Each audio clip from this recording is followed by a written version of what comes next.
So, in whose hands is AI? It's actually built by a handful of companies. It's not by a load of companies. And that means a handful of choices shape it.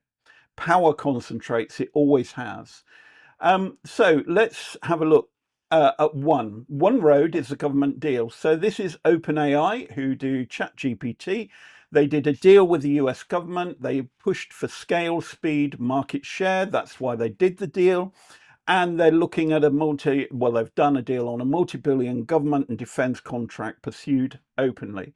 However, they also run adult mode and paid tiers expanded, where there are fewer guardrails for those who pay. The public posture is we're going to ship fast, integrate widely, become an infrastructure that you cannot do without.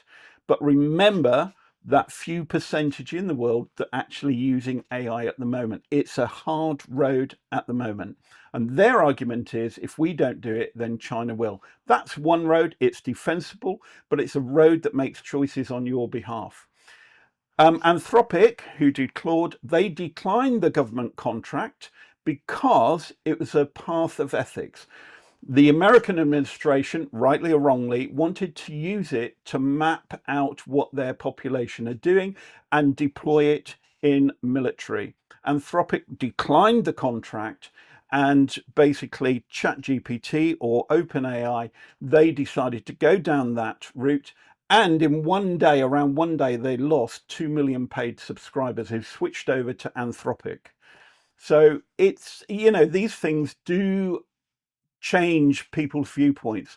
This way as well, this second road, they convened philosophers, Christian pastors to discuss moral plumb lines about AI. They published a policy on what models should not do and their reasoning. And the argument was speed without conscience builds something we can't take back. It's another road, it's slower, it costs them market share, but they've made that choice anyway. So there's a brief. I've got these slides, by the way, later on I can dish out to you. So OpenAI, they pursued government deals. They've got adult paid mode, and which is they're expanding. They've got speed of release, which is as fast as possible. Public ethics, we don't really care. It's very limited. Research is rare. Research holdback, is rare, holding it back until a research. And the default question is, what can we ship? Anthropic it's restricted in their contracts, they're cautious, they're slowed by safety reviews, they have an active ethical pursuit and pathway. They do research things. Well, should we be doing this? The other week, they're actually going to release some software to the public. And they found out, because it is the most powerful software on the planet, it would have found holes in software for almost every banking institution, on Meta, which runs Facebook, on Google, on all the search engines, on WhatsApp. And it could have got into everything and destroyed the world economy. They decided not to release it to the public. They released it to all the institutions and said, your programmers can't find these holes, our software can.